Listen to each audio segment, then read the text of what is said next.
We're all taught that having a monthly car payment is just a normal part of being an adult. It's what you do. But what if I told you that one belief is probably the single biggest thing holding you back from financial freedom? Today, we're going to pull back the curtain on the car payment trap and show you why buying a new car might just be the quickest way to guarantee you stay broke. That new car smell. We're told it's the smell of success, right? Of making it. But the math tells a very, very different story. That smell isn't premium leather you're smelling. It's your future wealth, literally going up in smoke. Let's really break this down. Okay, so let's start right at the beginning. The moment you sign the papers and drive that shiny new car off the lot. This isn't some slow, gradual loss we're talking about. No. It's an immediate, catastrophic financial hit. On a pretty typical $50,000 car, $10,000 of its value just vanishes the instant your tires leave the dealership's property. Just poof, gone. I mean, really think about that for a second. Before you even hit the first red light on your way home, you have lost thousands of dollars. If you turned right around and tried to sell it back to the dealer 5 minutes later, you'd already be deep in the red. Can you name any other purchase that guarantees such a massive instant loss? It's absurd. So, why on earth do we do this? Why do we accept this deal? Well, it boils down to one word: status. We want to look successful to people we don't even know. But here's the secret. The truly wealthy, they don't need to prove anything with a car. This trap is designed for people who want to look rich, not actually be rich. And that huge initial loss? That's just the appetizer. The auto industry is smart. They know most people can't actually afford these cars. So they created a clever system to make the impossible seem totally possible: the super long extended loan. In this right here, this is the trap in action. To make a $60,000 truck feel affordable, the bank stretches the loan out to 8 years. Sure, the monthly payment drops from $1,500 to $900, which looks great on paper. But look at the total cost. You end up paying over $14,000 extra in interest. It's a disaster. This whole situation leads to a really nasty financial term you need to know: negative equity. It's simple.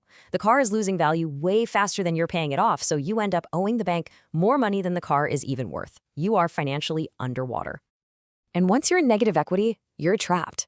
You can't just sell the car, because even after you sell it, you'd still have to write a check to the bank. So what do people do? They roll that negative equity, that debt, into the loan for their next new car.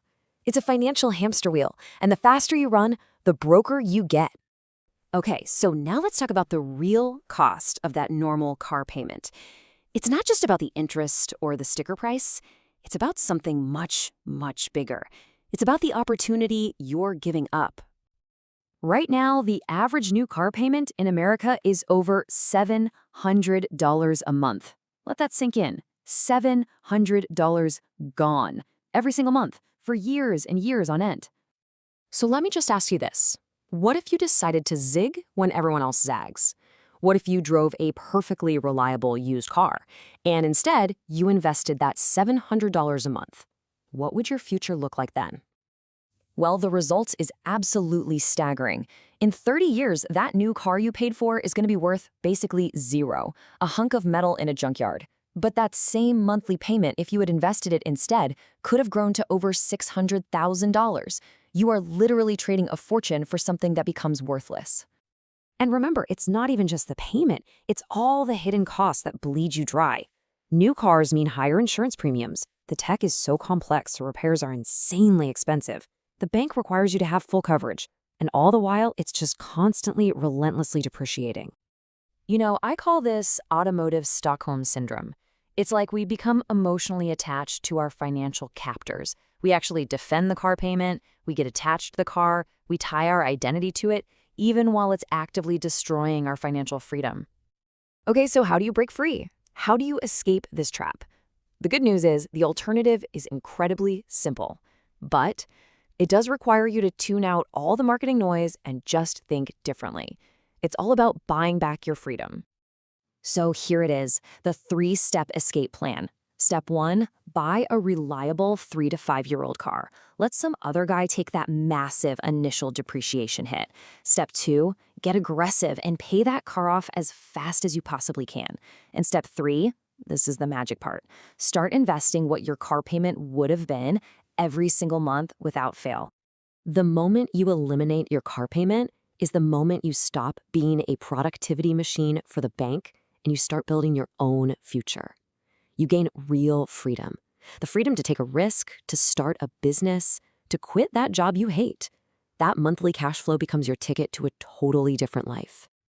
So at the end of the day, it really just comes down to one simple choice. You can spend your life and your money trying to look wealthy to other people, or you can quietly, patiently, actually become wealthy. Which one are you going to choose?